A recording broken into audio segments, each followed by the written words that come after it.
सगळ्यांना जय शिवराय. आपल्या विश्वाच्या पंढरीत या विठुरायाच्या नगरीत, या पावनभूमीत, या राज्यातल्या शेतकऱ्यासाठी रोहितदादा पवार साहेबांनी उपोषण ठेवलंय. आपण सगळेजण सोबत आहोतच. आईला मला बसून बोलताय ना, मला ते उभारून बोलायचं सवय, ते बसून कुठं जुळायला लागलं. हो ना, मी ऐक बसू का?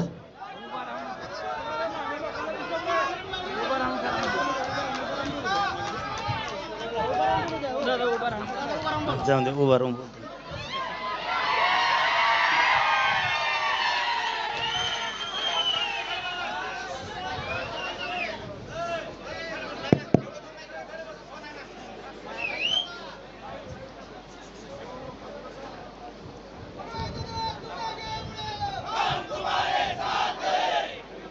यार आगीचे ना, मी आगे तर कुठतो तो आणखी. यार किती कोचे तर तुम्ही. बस झालं, तुमच्या कशात टाका.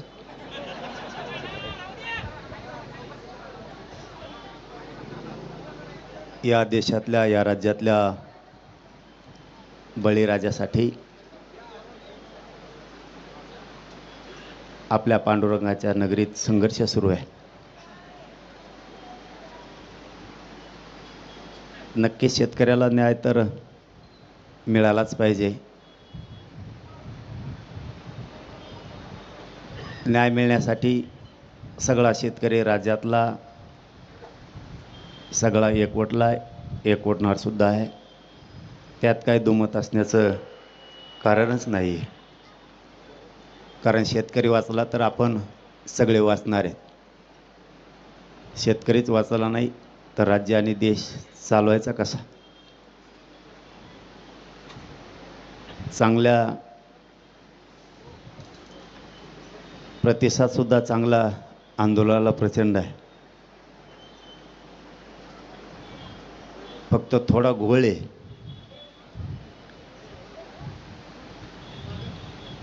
तुम्ही कितीही पोटतिडकीनं केलं तरी लोक त्याला राजकारणच म्हणणार आहेत. तुम्ही आमच्या पार्टीत या.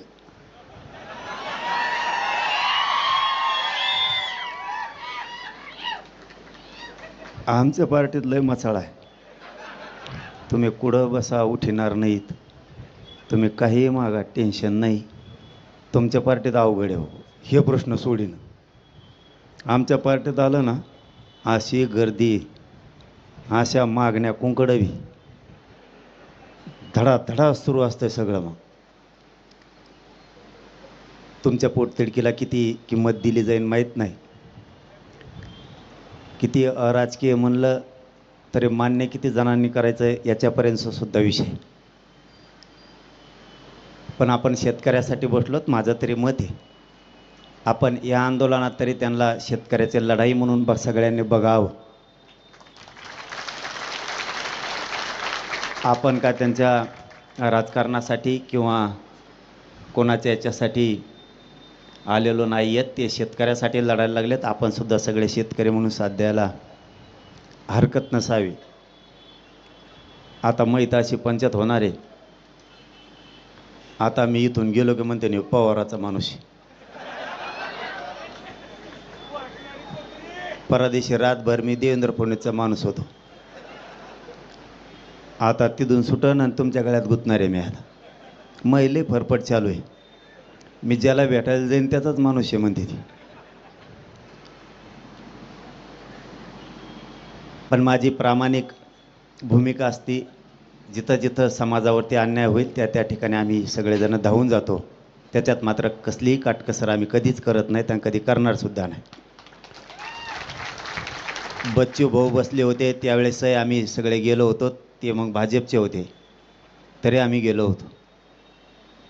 कुणी कुठल्याही पक्षाचा असो, शेतकऱ्यांच्यासाठी कोणी मैदानात असेल तर आम्ही सगळेजण कायम सोबतीला आहेत. उद्या जर वाटत असलं कोणाला की मी यांच्याकडे भेटीला आलो आहे म्हणजे यांचा माणूस, उद्या भाजपचे सुद्धा लोक बसा उपोषणला, बघा मी येतो की नाही सगळ्यात आधी. फक्त ते नावं ठेवू नये, ते त्यांच्या भूमिकेवर आहेत, आम्ही आमच्या भूमिकेवरती ठाम आहेत. भूमिका शेतकऱ्याची आपण सगळ्यांनी बळ दिलं पाहिजे. त्यांनी मला एक आत्ता जी आर दाखवला, त्याच्यात त्यांनी सांगितलं शब्दाचा खेळ कसा असतो. भाऊ 3 वर्ष झालं मी तेच बघून बघून बेजार झालो. कोंकड कानान कोंकड मात्र हानतीन, तळाला मिळणे मग अवपोषण करू करू फेस पाडीला येते. तुम्हाला तर त्याच्यातलं लवकर कळलंच पाहिजे कोंकड काय हो केलं आणि काय नाही ते. आईला पण मग एक प्रश्न आहे राव, तुम्हाला उपोषणला बसायची वेळच नाही यायला पाहिजे. मोदी साहेब पवार साहेबाला तांब्या भरून पाणी देते.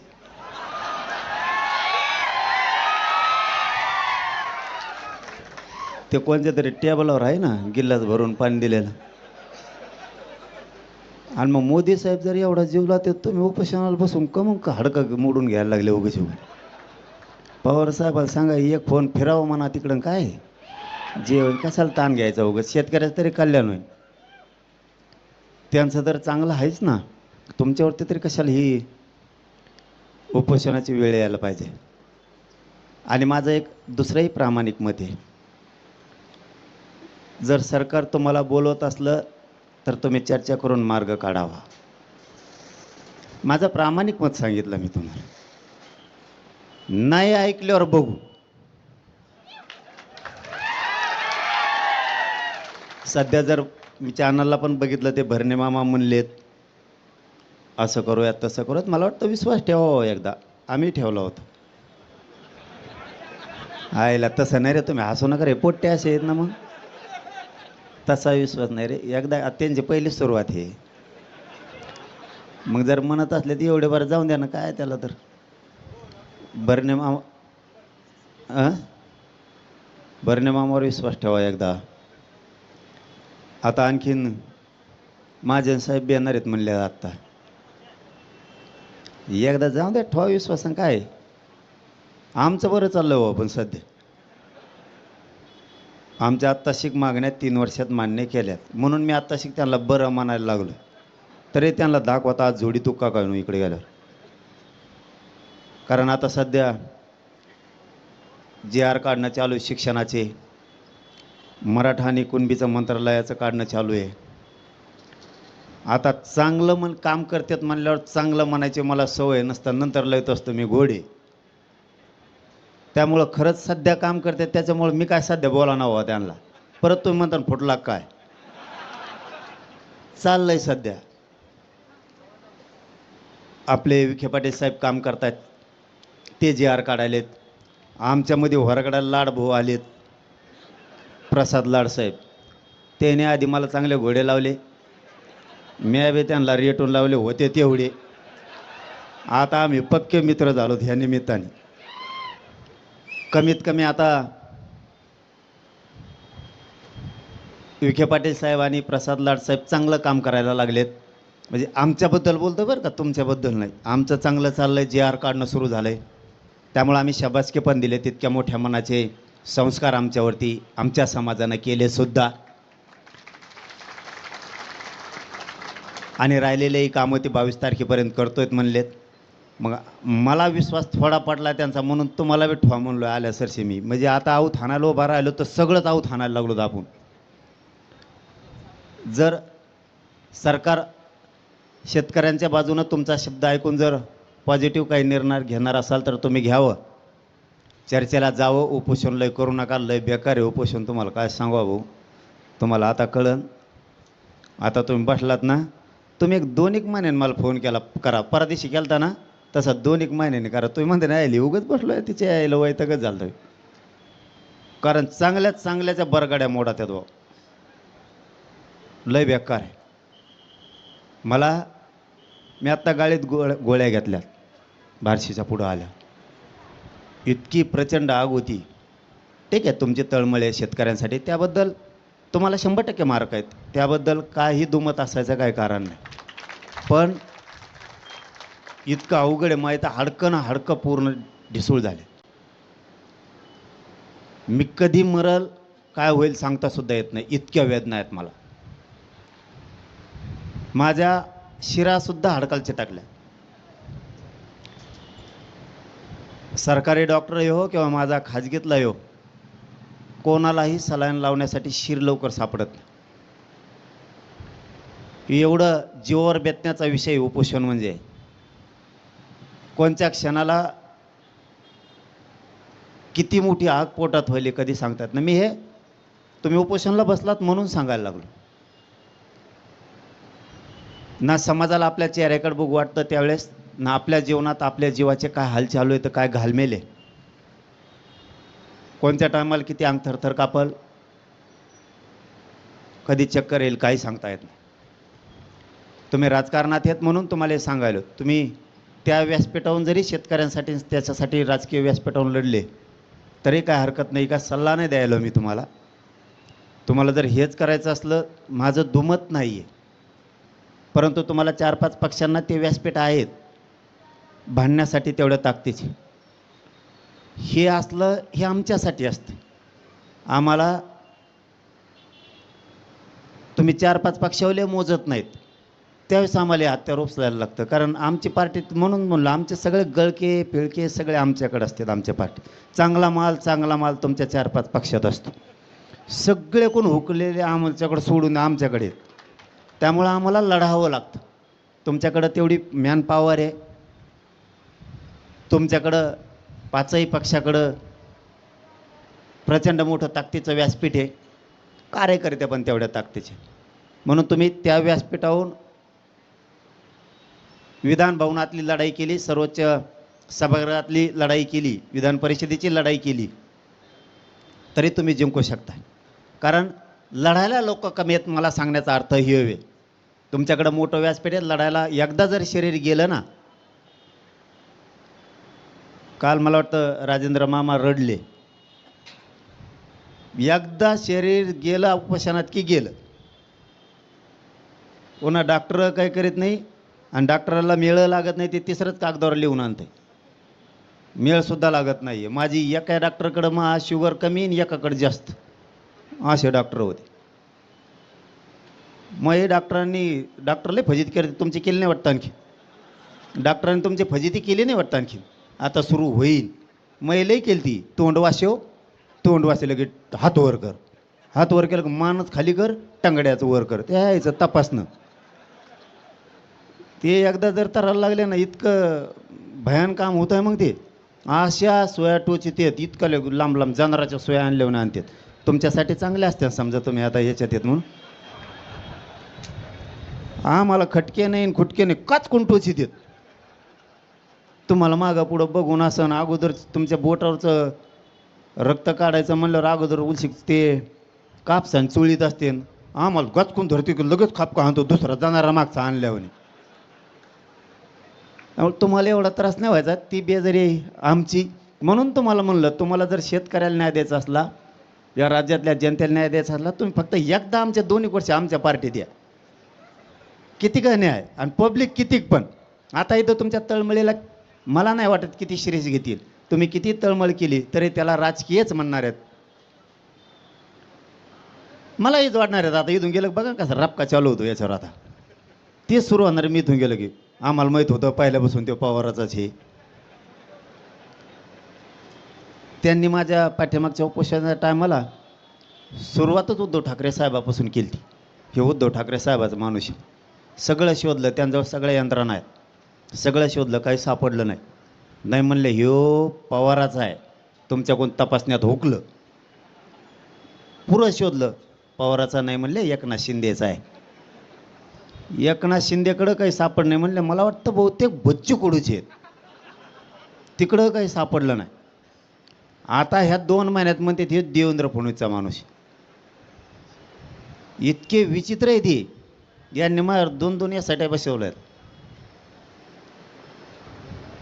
हे पैसे कुठून येतात, डिझेल कुठून टाकीतो, अरे मराठी काय एवढे कमजोर आहेत का काय? त्यांच्याच गाड्या आणि तेच डिझेल टाकी देत. मी फुकट बसवतो त्याच्यात, माझ्याजवळ काय घंट्या द्यायला आणि घ्यायला, माझ्याजवळ पैसे नाही आणि गाडीही नाही. कोणाची आली की टॅकलाच तिच्यात. आपल्याकडं काहीच नाही, शोधून शोधून एस आय टीचं डिझेल वायाला गेलं, काहीच सापडलं नाही. माझ्या कोणत्या कंपन्यात बंद पडायला, ते म्हणले याला जेलात टाकू, म्हणलं टाक. माझ्या कोणत्या 50-50 कंपन्यात म्हणून बंद पडणार, मी जेलात बसून खाई. परंतु आताची परिस्थिती अशी आहे, आता सरकार मात्र आम्हाला पॉझिटिव्ह आहे, त्यामुळं आम्ही त्यांना चांगलं म्हणतो. नाही तुम्ही म्हणताना आला इथं सरकारला पॉझिटिव्ह म्हणतो, याचा अर्थ आमचं हिसळून द्यायचा मागं दिसतोय. शेतकऱ्यांच्या प्रश्नासाठी जवळ तुम्ही येत तोवर आम्ही या. आणि ताकदीचा विचार करू नका, फक्त आंदोलन शांततेत असावं. नसता उपोषण करायची गरज नाही. रूम न घेऊन आला काय? मी म्हणतो शांततेत, त्यांनी रूम न वर केलं. लय कंड फुगीर जाऊन लय, त्याचे ते काहीतरी करते आणि तुम्हाला गुतीत येऊन पुन्हा सुटूनच देणार नाहीत. आपल्याला जर ही लढाई जिंकायची असली, आपल्याला जर शेतकऱ्याला न्याय मिळवून द्यायचा असला,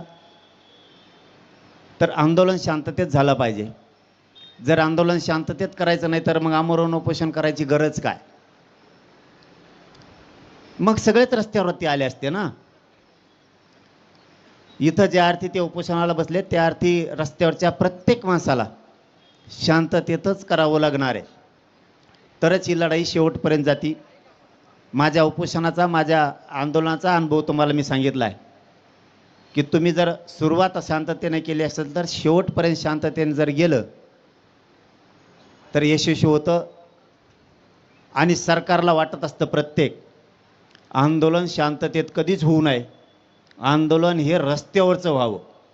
कोणचंही सरकार असू द्या, म्हणजे यांचं असलं तरी बी आणि त्यांचं असलं तरी बी. आता त्यांचं जरी असलं तरी यांचं येणारच आहे, किंवा यांचं असलं तर त्यांचं येणारच आहे. कवा हेच आहेत, आपण कवा कार्यकर्ते झेंडाच आहे आपल्या. आता टेन्शनच घेऊ नका तुम्ही. हे आले तरी ते येत आणि ते आले तरी हेच येत. फक्त जर तुम्ही शांततेत नाही केलं तर यांच्या पोटात जी तळमळ शेतकऱ्यांच्या विषयीची आहे तिला काही अर्थ राहत नाही. म्हणून तुम्ही जे कुठलं आंदोलन करताल, हे माझं तुम्हाला सगळ्याला हात जोडून सांगणं आहे की शांततेत करा. आपण माझा विषय इथं सांगण्याचा नाही आहे, फक्त अनुभव म्हणून सांगतोय. जे 75 वर्षात मिळालं नाही ते फक्त शांततेच्या आंदोलनामुळं माझ्या समाजाच्या लेकराबाळाला मिळालं, फक्त शांततेमुळं. कुठं जर हात उचलला असता, कुठं जर दगड उचलला असता, तर आज 2.5-3 कोटी समाज आरक्षणाकडे गेला नसता. तुम्हाला जर आता याच्यातून शेतकरी मोठा करायचा आहे आणि त्यांनी जर आता पण मांडला आहे की 2 लाखापर्यंत शेतकऱ्यांची कर्जमाफी झाली पाहिजे, तर ह्यो पण यशस्वी करण्यासाठी सगळ्यात मोठा भार तुमच्या खांद्यावरती. तुम्हालाही संयमानं शांततेने न्यावं लागतं. कारण आपल्या आंदोलनात घुसताना आपल्या आणि दुसरेसुद्धा घुसलेले असतात.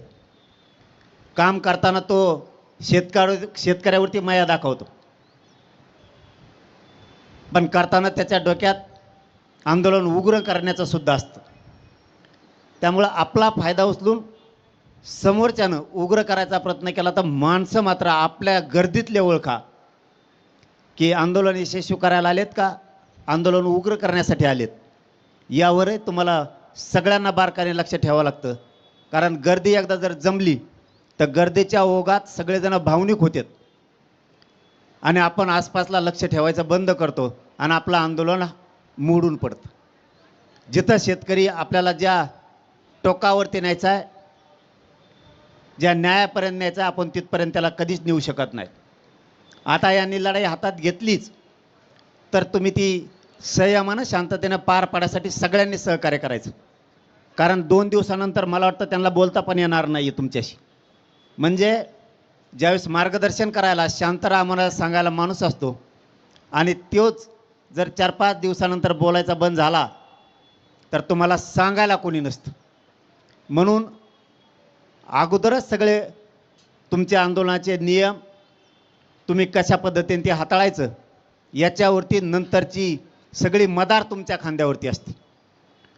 माझ्याकडे 2-2 लाख पोरं स्वयंसेवक ज्यावेळेस मी बेशुद्ध पडायचो त्यावेळेस त्यांच्या खांद्यावरती ती जबाबदारी होती आणि त्यांनी प्रामाणिकपणे ती पार पाडली. कित्येक जणाला तरी वाटायचं आमच्या आंदोलनात घुसायचं आणि काय जाळपोळ काय धिंगाणा करता येतो का. एखाद वेळेस ते विरोधी पक्षाचे असतात किंवा सत्ताधारी पक्षाचे सुद्धा असतात. आजची तुमची भूमिका ही प्युअर शेतकऱ्यांची आहे. मग शेतकऱ्यांसाठी जर लढायचं त्यांनी ठरवलं तर याला हाणून कसं पाडायचं, मग लोकसुद्धा घुसण्याची दाट शक्यता असते. कारण आमच्यात ते झालं, आम्ही ते वेळोवेळी ओळखले आणि त्यांना बाहेर काढायचं काम केलं. म्हणून तुम्हाला यशस्वीकडे न्यायचं आहे.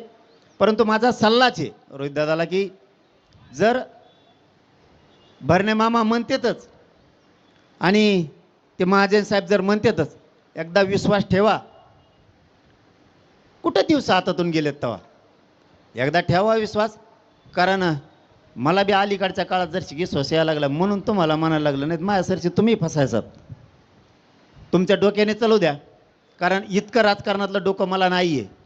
मला फक्त पाडायचं माहिती, इतकं माहीत नाही. तुम्हाला ते गणित जुळीनं, तुम्हाला गोळाबेरीज करणं, ह्या सगळ्या गोष्टी येतात. इतक्या ज्ञानापर्यंत आम्ही आणखीन गेलो नाहीत. परंतु आंदोलनातलं जेवढं मला काय माहिती आहे तेवढं सांगतो. मला तरी वाटतं की ते जर पॉझिटिव्ह आहे तर तुम्ही पॉझिटिव्ह एकदा त्यांना दाखवावं. नाही केल्यावर बघू ना, त्याला कुठं जायचं नाही, तुम्हाला कुठं जायचं नाही, शेतकरी कुठं जाणार नाही. ही तर माझे 2 लाखाच्या पलीकडची मागणी आहे. शेतकऱ्याला संपूर्ण कर्जमुक्ती करा तुम्ही, हे ठेवूच नका राडा. दरवर्षी 2 लाख करणार, 1.5 लाख करणार, 3 लाख करणार, त्यापेक्षा एकदाच. ती माईक चालू आहे का? साऊंड कानात बोटं घालून झोपूस तर उठून बस ना, आवाज येईल ना, ते कानं जातील. त्यांनी कानात बोटं घालून झोपलाय.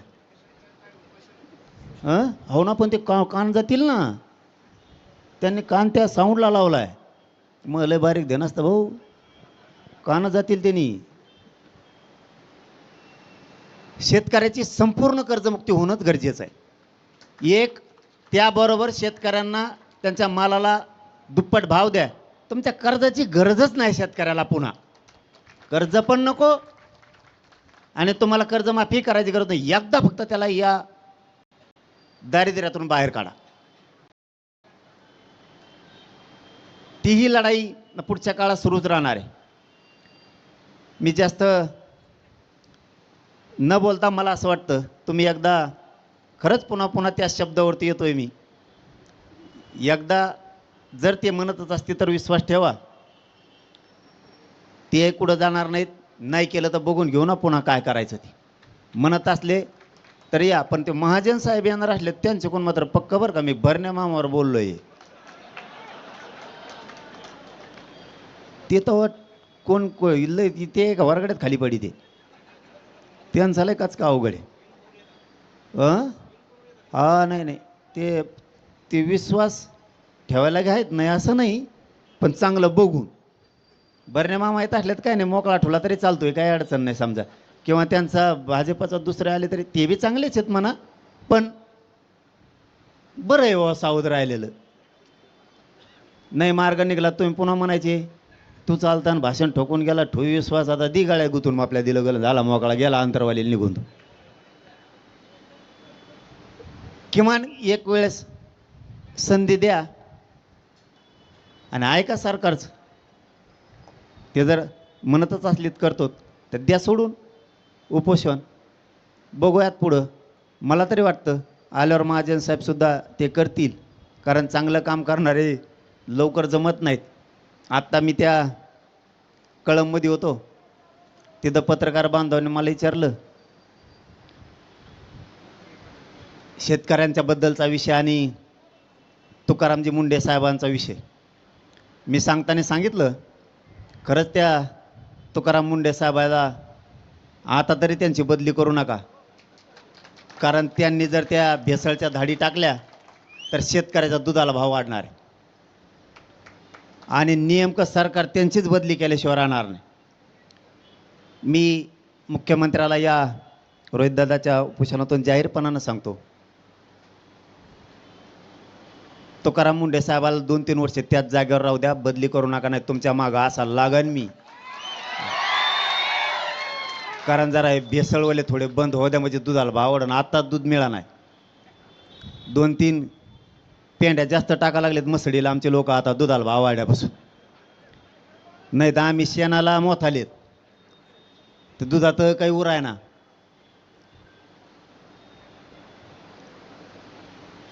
माझं या रोहितदादाच्या उपोषणाच्या बद्दलचं पुन्हा जाताना एक मत आहे, सरकार पॉझिटिव्ह असेल तर विश्वास ठेवा, एकदा संधी द्या. महाजन साहेब आल्यावर त्यांच्यावर विश्वास ठेवा, नाही केलं तर नंतर बघू, असं एक प्रामाणिक मत माझं मी सांगितलंय. कारण हा मला विश्वास बसायचं कारण पुन्हा एकदा सांगतो, आमचे न निघणारे जे आर काढल्यामुळं मला थोडा विश्वास आलाय. याचा अर्थ मी त्यांचा बी नाही तुमचा बी नाही, दोघाच्या मधी, म्हणजे दोघं कोण कोपरा आम्हाला हाणले ना, दोघं कोपरा आम्हाला झाणतात, विरोधी पक्ष आम्हाला झाणतो आणि सत्ताधारी आम्हालाच कोपरे आणतो. आंदोलन करणाराला, सगळ्याच आंदोलन करणाराला म्हणतोय बरं का मी, एकाच नाही सगळ्याच. मग ते धनगराचा असू द्या, ते मराठ्याचा असू द्या, ते मायक्रो ओबीसीचा असू द्या, दोन्ही आम्हाला चेंगरी दे गरिबाला. पण तुम्ही हे काम हातात घेतलेलं आम्हाला चांगलं पटलं. खरं ते सांगतो मी, बळस्तुती कोणाचीच करत नाही, आपला स्वभाव ते स्वभावाचे. तुम्ही शेतकऱ्यासाठी लढायला लागलात, तुमच्याबद्दलचा मॅसेज राज्यात चांगला चालला. हे आमच्याजवळ गरीब बोललेले आम्हाला माहीत होते, गरीब तुमच्या पोहोचत नाहीत, तुमच्याकडे टप्पू लोक पोहोचते.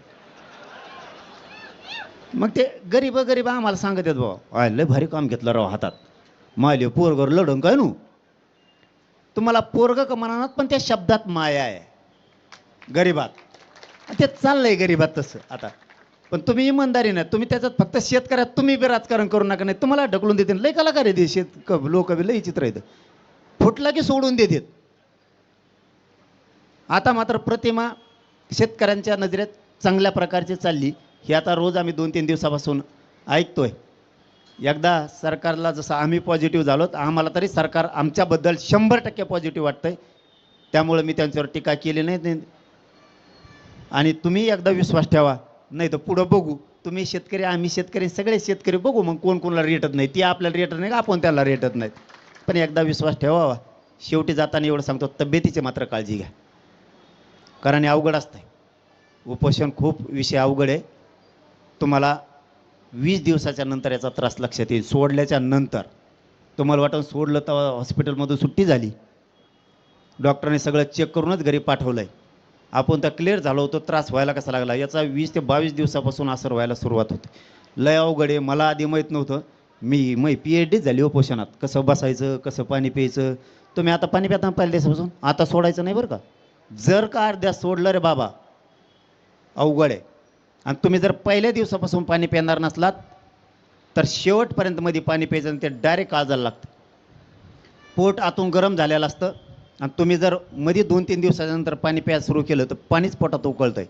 जसं की एखाद्या गाडीला, 4 व्हीलरला, त्या मशीनला पाणीच नाही आहे आणि ते कोरडं पडलं आहे, एकाएकी पाणी टाकलं ना ते जाळ आणि धुपण संगत बाहेर फेकतं. ती सिस्टम आपल्या शरीरात होती. त्यामुळं पहिल्या दिवसापासून पित असलात तर शेवटपर्यंत पाणी प्या, मध्ये आता सोडू नका. आणि पहिल्या दिवसापासून पित नसाल तर मध्ये मात्र आता पाणी पिऊ नका. उपोषणाचे आपल्याला वाटतं त्यो बसला मी बसतो, त्यो बसला मी बसतो, तर थोडंसं जर माहीत नसले ना तर शरीराची पुरी हानी होती. शरीराची शेवटी जाताना सांगतो, काळजी घ्या. आणि सरकार जर म्हणलं तर व्हा पॉझिटिव्ह, आम्ही बी त्यांना पॉझिटिव्ह आहेत, गोड बोलवतो मी बी त्यांना सध्या, तुम्ही बोलून घ्या करून. धन्यवाद. तुम्हाला खूप मनापासून शुभेच्छा. आम्ही सगळे सोबत आहेत.